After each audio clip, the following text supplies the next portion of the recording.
Hello YouTube and welcome to another episode of The Cloudy Vape. Hey friends!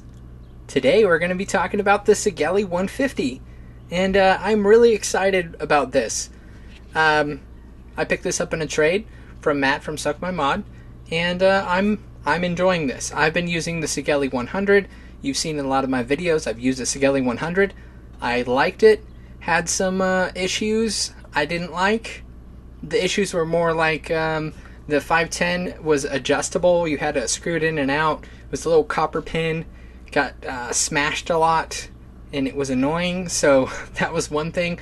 Also the battery inside, you would pop the battery out, put it in. The little pins where the battery sits would scrape up your batteries. So they fixed a lot of stuff. This is the 150 version. Kind of comparing it with the 100. Just talking a little bit about it. But yes, so this is going to be just a quick rundown of this, and I'll tell you what I think about it.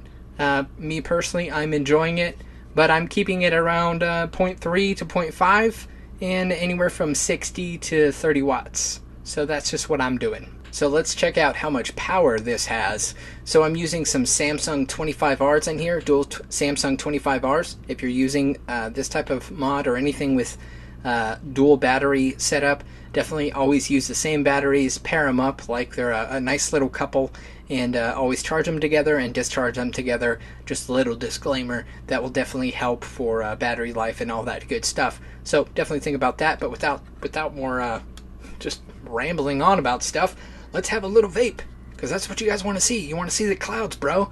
So right now it's at 0.3 ohms. It's 24 gauge Canthal, dual coil, Mutation X version 3 rather, and wide open. And I'm gonna start off with 45 watts. 45 watts. Let's go for it.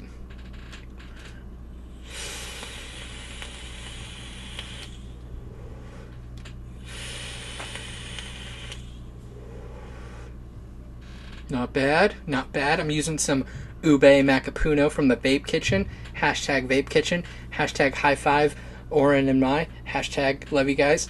Alright, so let's turn this up. Let's turn this up to 55 watts. 1.21 gigawatts. Let's go.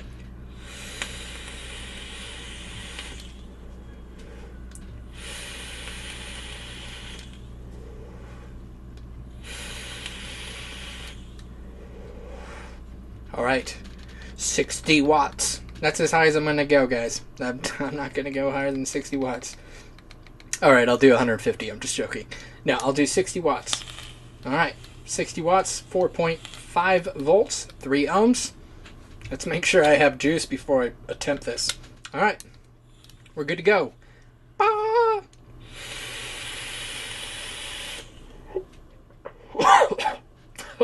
I wasn't ready for that. I wasn't ready for that one. Let's go.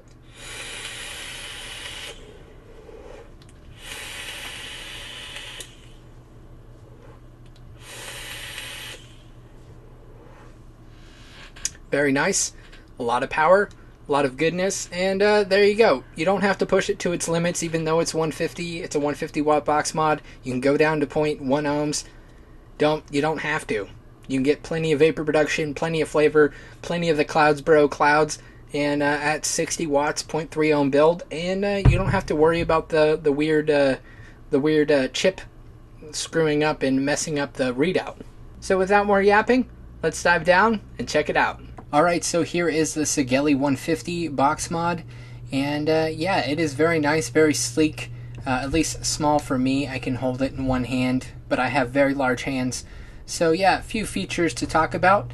It does have a spring-loaded copper 510 on the top, and you can see a little bit of scruff marks because it is spring-loaded. It goes all the way to the base, and when you unscrew it, it does scuff this up just a little bit. So I have had that issue, as you can see.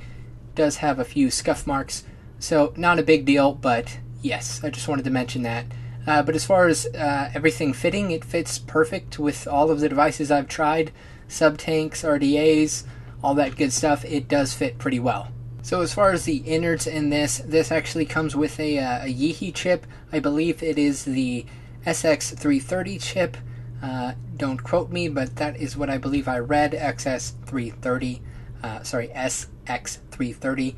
The innards inside of here, so you have 8 magnets, 4 on the actual device, 4 on this plate that holds it on.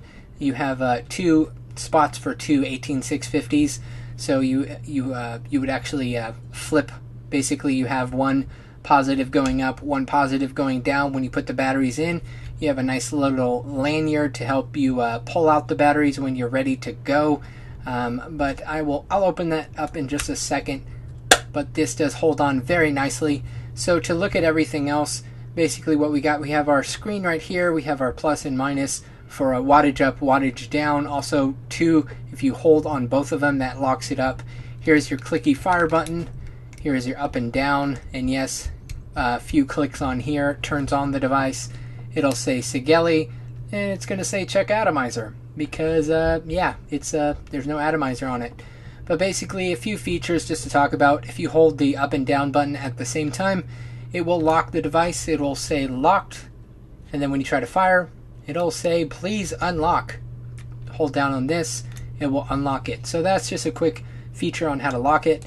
You can, I personally just turn it off when I'm done with it just to save the battery. Because in standby mode or locked mode, it does drain the battery a little bit, so definitely think about that. If you want to save battery life, I would definitely consider just shutting it off when you're done. So a few features that are changed compared to the Sigelei 100, the first version. You have these rounded off edges, also a nice kind of chrome finish, kind of beveling the edge around here. So the Sigelei 100, the first version, was more of just a pointy box. This kind of has a rounded off. I believe the Sigelei 100 Plus also has that going on, so that is just a nice little feature. It doesn't have any of those swooshes like the 100 Plus does, which is nice. I do like this a lot better. As far as the actual box it came in, I got this as a trade, so I did not get the box or the silicone sleeve. I'm not positive, but from what I've seen from other reviews, it does come with a silicone sleeve when you do purchase it. So that is very nice. I have the Sigelei Mini, and it does have a silicone sleeve, and I enjoy that very much. So I'm going to be picking up a sleeve for this. As far as what else is in the box, just to let you know, it has a warranty card, a 90-day warranty card from Defects. So if there's any issues inside your mod, or if you have any problems, mostly factory defects and stuff like that, basically things that Sigelei made an issue on, not you, so that it doesn't cover water damage and dropping it and misuse damage and all of that. There's also warnings about prolonged use at high wattages.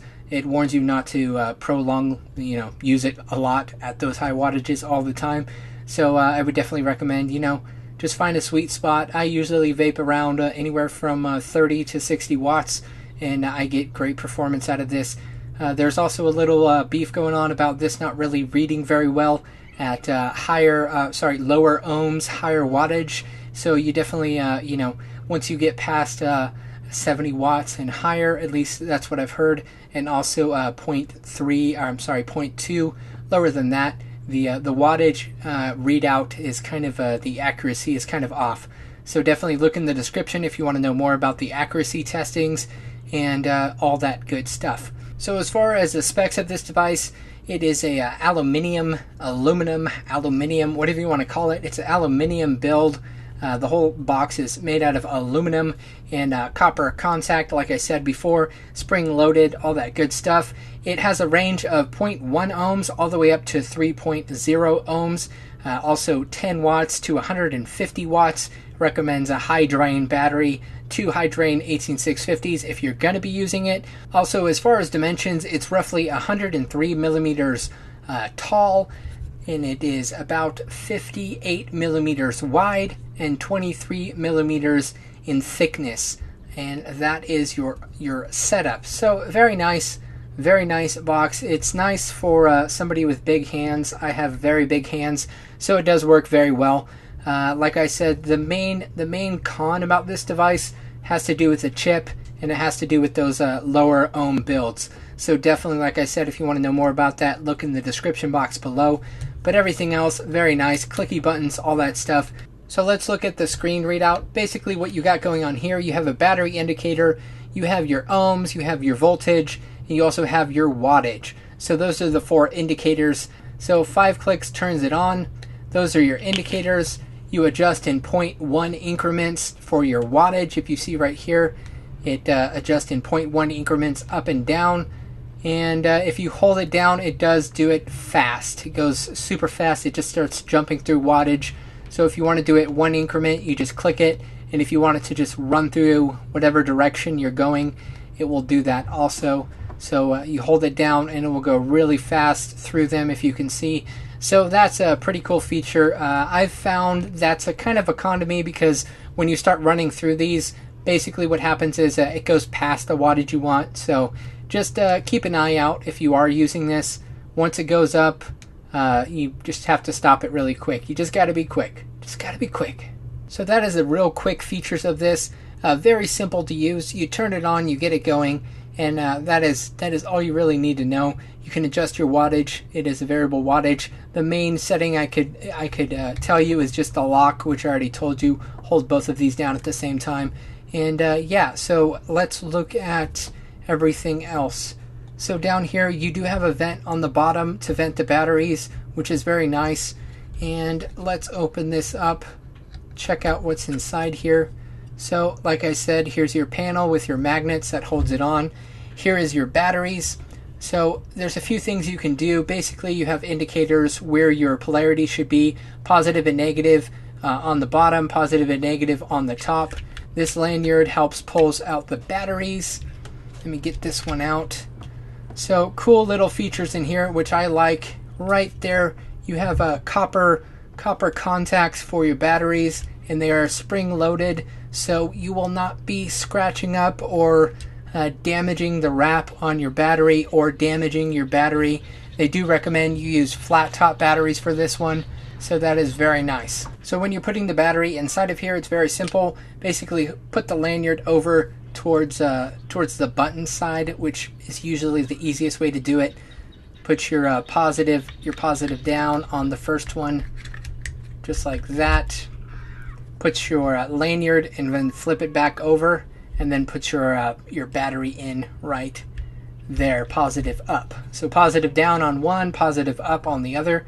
Then you got your little lanyard right here, and that will pull out the batteries, and that's basically the purpose of the lanyard. So there it is. There's a quick rundown of the Sigelei 150 watt. I personally am liking this box mod very much. One of my favorites. So yeah, without more yapping, let's go back up to FaceTime and yap about the pros and cons. All right, let's talk about the pros and cons of this beast of a mod.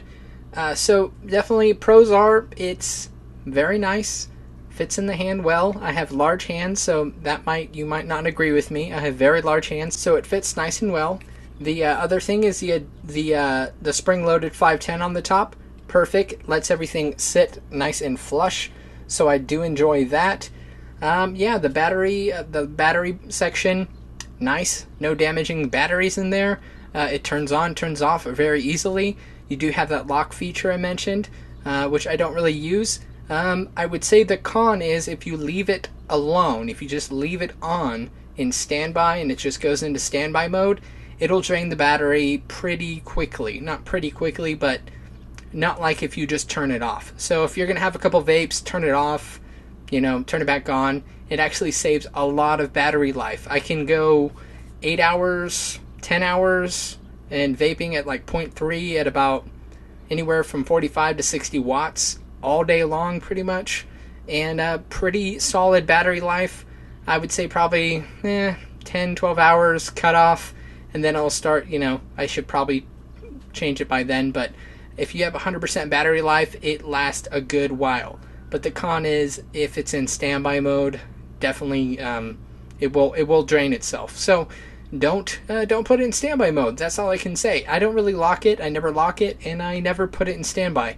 As soon as I'm done using it, click it off, and I'm done. So there's been a little bit of talk about the cons about the chip being inaccurate at higher wattages and lower ohm builds. So that is definitely a con. But for me personally, it's not really that big of a deal. Kind of like Matt from Suck My Mod said, I don't really vape any lower than like 0.35, 0.3, and then all the way up to like 0.5. And I keep it around 30 watts, anywhere from 25 watts actually to about 60 watts. and very rarely do I ever vape 60 watts. The majority of my use is about 45 watts to 50 watts. That's what I'm using the most. And it's decently accurate for that range, but if you want to know more about the accuracy testing on this chip, definitely look down in the description box below. I'll put a link to all the other reviews, all the happy people, Gork Brittany, Ruby Roo coming at you with another video, and Suck My Mod and Twisted 420, all those dudes and dudettes. Sorry, I won't call you dudes. They did reviews also, so go check those out if you want to know more about this device. But yeah, those are my quick thoughts about it. I'm enjoying it personally, but like I said, I'm not using super low. I'm not pushing it to the limit. Push to the limit.